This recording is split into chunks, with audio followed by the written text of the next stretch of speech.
பார்த்துட்ருக்கோன்னா 13ஆம் தேதியோட post market பார்த்துட்ருக்கோம். நம்ம 13ஆம் தேதி லெவல்ஸ் கொடுத்துருந்தோம். அதாவது 22,557 அப்படின்றது ரெசிஸ்டன்ஸாகவும் 22,592 ரெசிஸ்டன்ஸும் கொடுத்துருந்தோம். பாருங்கள், ஓப்பன் வந்து எவ்வளோ அக்யூரேட்டாக இருந்திருக்கு. வந்து லிக்விடிட்டி டச் பண்ணிட்டு ரீடெஸ்ட்டுக்கு மேலே போய் மார்க்கெட் இந்த லைனை பாருங்கள். இதுதான் சொல்கிறோம், நம்ம ஒரு இடத்துல எந்த இடத்துல என்ட்ரி எடுக்கணுன்றத நம்ம ரொம்ப கிளியராக சொல்கிறோங்க. இதில் மாற்றமே இல்லைங்க. நிறைய பேர் வந்து கேட்குறாங்க, சார் டெய்லியும் ட்ரேட் பண்ணுற மனநிலையை முதல்ல மாற்றுங்க, ஓகேவா? டெய்லியும் ட்ரேட் பண்ணக்கூடிய மனநிலையை மாற்றுங்க அப்படின்னு நம்ம சொல்கிறோம். சூப்பராக ப்ளே ஆகிருக்குங்க. சரி பாருங்கள், இது எப்படி ப்ளே ஆகிருக்குன்னு பார்க்கலாம். முதல்ல ஜஸ்ட் நம்ம ஓட்டி பார்க்கலாம். நீங்கள் பெருசாக வேணாங்க, இந்த 3 கேண்டிலை நீங்கள் கேதர் பண்ணியிருந்தால் கூட ஒரு டீசெண்டான பாயிண்ட் அச்சீவ் பண்ணியிருக்கலாம்.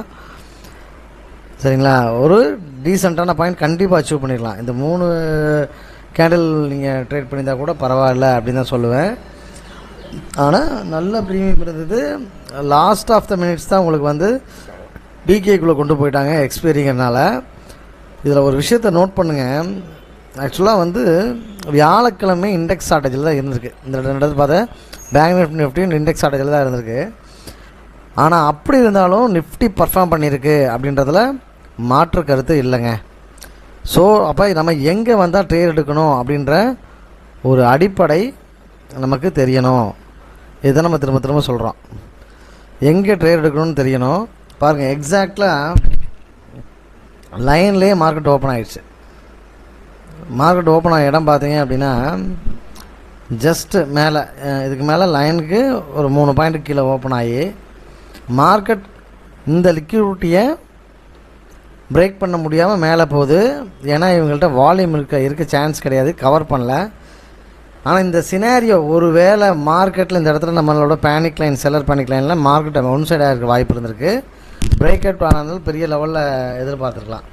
பாருங்கள், இட் இஸ் எ கன்ஃபர்மேஷனு. எக்ஸாக்டாக லைனை தட்டிட்டு கீழே வந்திருக்கு பாருங்கள். இதான் நம்ம ஒரு பாயிண்ட்டு கூட மாறலைங்க. இந்த இடத்துல ஒரு பாயிண்ட்டு கூட மாறலை. ஸோ அப்போ நம்ம என்ட்ரி எவ்வளோ பர்ஃபெக்டாக இருக்கும் பாருங்கள். நீங்கள் பயந்துக்கே வேணாங்க. ஸ்பாட்டை கட் பண்ணுற வரைக்கும் நீங்கள் ஹோல்டு பண்ணிங்கனாவே போதுமானது தான். சரிங்களா? ஆக்சுவலாக ஓடிஎம்மே இந்த இடத்துல பார்த்தீங்கன்னா கிட்டத்தட்ட வெறும் 12 ரூபா 100 ருபீஸுக்கு போயிடுச்சு. ஸோ இந்த மாதிரியான இடங்கள் ட்ரேட் இது எப்படி நமக்கு லாஸ் ஆகும் சொல்லுங்கள் பார்க்கலாம். ஸோ இதுதான் நம்மளோட மேஜிக் லைனோட மேஜிக் நம்ம சொல்லுவோம். அதை தான் நம்ம மேஜிக்னு சொல்கிறோம், ஓகேவா? ஸோ இது முழுக்க கணக்கின் அடிப்படையில் தான் பார்க்குறோம். புதுசாக வந்திருக்க வாரியர்ஸ் சப்ஸ்கிரைப் பண்ணிட்டு பாருங்கள், சரிங்களா? வி ஆர் எக்ஸ்பெக்டிங் அதை ரீடெஸ்ட் பண்ணிவிட்டு மார்க்கெட் இங்கே வந்து அகைன் மேலே போகும் அப்படின்னு நம்ம எதிர்பார்த்தோம். இதுக்கு 2 விஷயம் கம்மியாக இருந்தது. ஒன்று ஐவி கம்மியாக இருந்தது, இது நடக்காத காரணம். செகண்ட் திங் வந்து இண்டெக்ஸ் ஷார்ட்டேஜ், விரைவான இறக்கத்தை மார்க்கெட் தடுக்குது. நல்லா விஷயத்து 2 மார்க்கெட் போய் இண்டெக்ஸ் ஷார்ட்டேஜ் தான் மார்க்கெட் போயிட்டுருக்கு. ஒரு பக்கம் மேலே ஏற்றணும்னு நினைக்கிறாங்க, இன்னொரு பக்கம் மார்க்கெட்டில் கீழே இறக்கணும்னு நினைக்கிறாங்க. இதுதான் மேலே சீசா மாதிரி ஆடிக்கிட்டு இருக்குது. இவங்க 2 பேரும் சண்டை என்னைக்கு முடியுதோ அன்னைக்கு தான் புட்டில் ரேலியோ இல்லை கால் சைடு ரேலியாக இருக்கும். ஸோ இந்த மாதிரியான விஷயங்களை நீங்கள் தெரியாமல் ட்ரேட் பண்ணி மாட்டிக்கக்கூடாது. மேக்ஸிமம் இண்டெக்ஸ் ஷார்ட்டேஜ் இருக்கும்போது நம்ம லைன் வராமல் ட்ரேட் பண்ணிங்க அப்படின்னா நிச்சயம் லாஸில் கொண்டு போய் விட்டுருங்க. ஸோ அதனால் நம்ம லைன் வந்தால் ஒரு ட்ரேட் எடுங்க, ஒரு டீசெண்டான ப்ராஃபிட்டை புக் பண்ணுங்கள், ஜாலியாக போயிட்டே இருங்க. புரியுதுங்களா? ஓகே ஃப்ரெண்ட்ஸ், இதுக்கு அடுத்து நம்ம பார்க்க வேண்டியது அதாவது மண்டேவோட ரேஞ்ச், அதாவது 17ஆம் தேதியோட ப்ரீ மார்க்கெட் பார்க்கலாம் எப்படி இருக்குன்னு, என்ன ரேஞ்சு கொடுத்துருக்கான்னு பார்த்தலாம். நான் முன்னாடி சொன்ன மாதிரி தான். ஓகே, ஃபஸ்ட்டு நம்ம ஏற்கனவே சொல்கிறது தான், இது வீக்கோட ஃபஸ்ட் டே அப்படின்றதுனால ட்ராப் பண்ணுறோம். ஆனால் ஒரு சின்ன விஷயம் இருக்குது. என்ன இருக்குது அப்படின்னா இன்ஃபர்மேஷனு, கால் செல்லர் ஹெவியாக ரைட் பண்ணியிருக்காங்க மார்க்கெட்டில். நாளைக்கு கால் செல்லர் ஹெவியாக ரைட் பண்ணியிருக்காங்க. ஸோ ஒரு சின்ன எனக்குள்ள ஒரு நெருடல் இருக்குது. மார்க்கெட் நாளைக்கு வேகமாக கீழே விழுவதற்கான வாய்ப்பு இருக்குமோ அப்படின்னு ஒரு சின்ன ஒரு தோணுது. பட்டு வாட்டவர் நம்ம வந்து பயப்படுறதுக்கெலாம் ஒன்றும் அவசியம் இல்லை. ஏன் நம்ம வந்து ஆப்ஷன் பையர்ஸ், அதனால் எதை பார்த்தும் நம்ம பயந்துக்கணும்னு அவசியம் இல்லை. நம்ம ஏற்கனவே சொன்னது தான். என்ன சொல்லியிருக்கோம், பேங்க் நிஃப்டி வந்து சும்மா ஜஸ்ட் நீங்கள் ஒரு ரீட்ரேஸ்மெண்ட் லிக்விடிட்டிக்காக நீங்கள் பிளான் பண்ணி வரைஞ்சிக்கோங்கன்னு தான் நம்ம திரும்ப சொல்கிறோம். ஏன்னா இது பெருசாக வந்து நம்ம ட்ரேடிங்கை பண்ண போகிறதில்ல. ஒரு காலத்தில் பேங்க் நிஃப்டி வந்து பார்த்திங்கன்னா பெரிய பர்ஃபார்மராக இருந்துச்சு. ஏன்னா நல்லா ப்ரீமியம் கொடுக்கும். இன்றைக்கி அந்த ப்ரீமியம் வாங்குறதுக்கு நம்ம உள்ளே போகவே முடியல. ஏன்னா ஒன்று லாட் சைஸ் இன்க்ரீஸ் பண்ணிட்டாங்க, செகண்ட் வந்து ப்ரீமியமும் ரொம்ப ஹெவியாக இருக்குது. அப்படி இருக்கும்போது நம்ம அதை போய் வலுக்கட்டாயமாக ட்ரேட் பண்ணிவிட்டு, அது இல்லாமல் நமக்கு ஒரு கன்ஃபர்மேஷன் வேணும். நமக்கு சரி இந்த இடத்துல ரிவர்ஸ் ஆகும், இதுதான் நம்மளோட ரேஞ்சு, இதுதான் பேனிக் லெவலு அப்படின்னு ஏதாவது நமக்கு தெரிஞ்சால் கூட பரவாயில்ல. லெவல்ஸ் எல்லாமே ஸோ ஃபாரில் இருக்குது. ஸோ மார்க்கெட் அங்கே மூவ் பண்ணுறதே கஷ்டம். அது இல்லாமல் டிகே ரொம்ப கம்மியாக தான் இருக்கும்.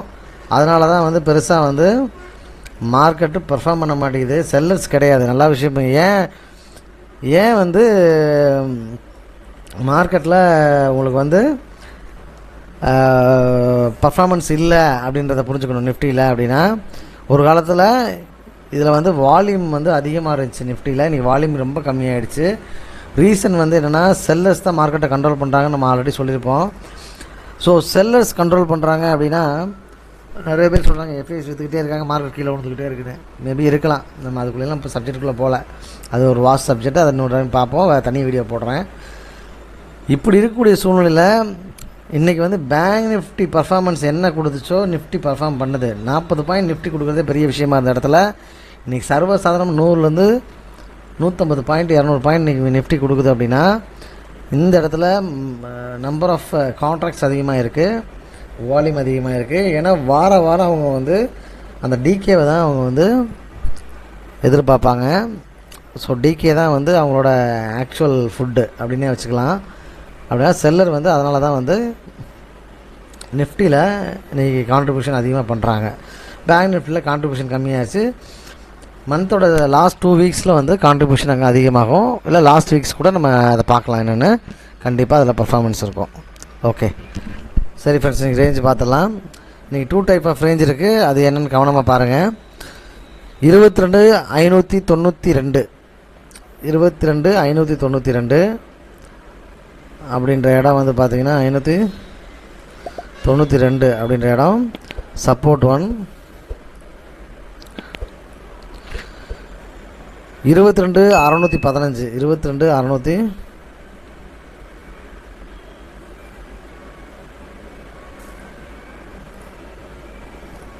இது S2 இருக்குது. 21,977 21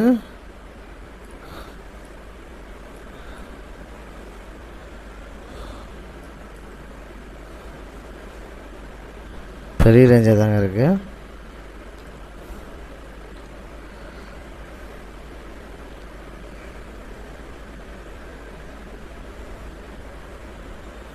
இருபத்தொன்று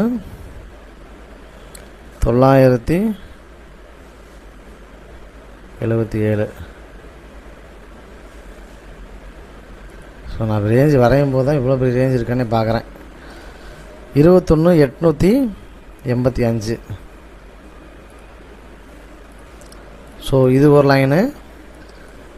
செகண்ட் வந்து பார்த்திங்கன்னா முக்கியமாக செல்லர்ஸ் இப்போ ஆக்குபை ஆகிருக்க லைன் பார்த்திங்கன்னா சேம் இந்த லைன் அதான் 22,592 சேம் ரெசிஸ்டன்ஸ் ஒன்று. 22,771 22,700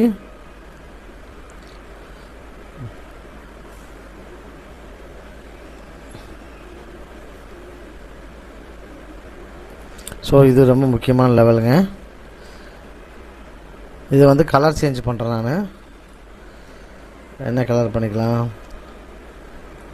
ஸோ ப்ளூ கலர் பண்ணிக்கலாம். ஓகே, ப்ளூ கலர் பண்ணிக்கிறேன். அதே மாதிரி பார்த்திங்கன்னா புட் சைடில் 22,321 22,321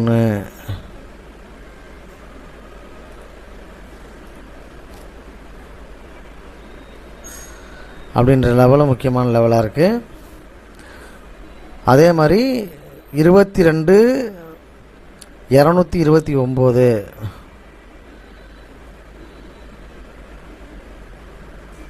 அப்படின்ற லெவலில் முக்கியமான லெவல். ஸோ அப்போ இன்றைக்கி எத்தனை லைன்ஸ் கொடுத்துருக்கோம் அப்படின்னா, எப்போயுமே 4 லைன்ஸ் கொடுப்போம்.